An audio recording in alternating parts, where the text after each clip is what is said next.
জামাই পক্ষ আপনারা কোথায় গেছিলেন? আমার মেয়ে অনেকক্ষণ ধরে বাসায় অপেক্ষা করছে। জামাই পক্ষ দাঁড়িয়ে আছেন কেন? বসেন। বেটি চা নিয়ে আসো। তো বলেন আমার মেয়েকে আপনাদের কেমন লেগেছে? এক নাম্বার। এখন নাস্তা করি? থামো। বলেন।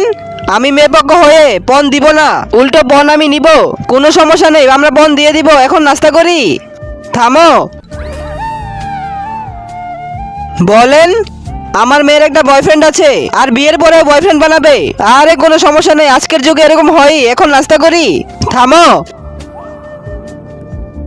আমার মেয়ে বিয়ের পরে ঘরের একটা কাজও করবে না। আরে কোনো সমস্যা নেই, আমার ছেলে কাজ করে নেবে। এখন নাস্তা করি? থামো। আমার মেয়ে কিন্তু একটুও পড়ালেখা করেনি, মানে একদম মূর্খ। আরে দাদা আমাদের কোনো সমস্যা নেই, এখন নাস্তাটা করে ফেলি। থামো। বলেন। তাহলে এই সব শর্ত আপনারা মানছেন তো? হ্যাঁ আমরা মানছি। ঠিক আছে, নাস্তা করে ফেলুন।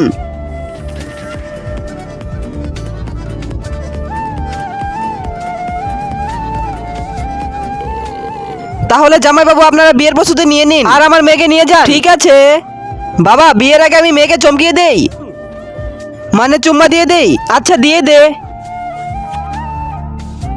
তার আগে তুমি বড় বড় সেলিব্রিটিদের ছবিতে লাইক করো। আজকে দেখি বাংলাদেশ সেনাবাহিনীর জন্য কে কে ভিডিওটি লাইক করে চ্যানেলটি সাবস্ক্রাইব করে দেয়। আসলে আমি দেখতে চাই তুমি বাংলাদেশ সেনাবাহিনীকে কতটা ভালোবাসো।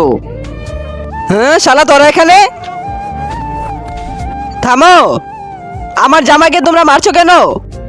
এরা যদি তোমার জামাই পক্ষ হয় তাহলে আমাদের ডেকেছো কেন?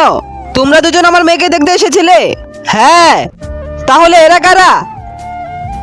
এরা দুজন আমাদের রাস্তার সামনে, জানি না এরা কোথা থেকে আমাদের বাইকের সামনে এসে আমাদের দুজনকে মেরে আর আমাদের কাপড় চোপড় নিয়ে হুন্ডার দিয়ে ভেগে গেছে। মানে এরা চোর। আরে শালা, এরা তো আমার 1000 টাকার খাবার খেয়ে ফেলেছে। এই শালাদের মেরে এদের পা ভেঙে দে।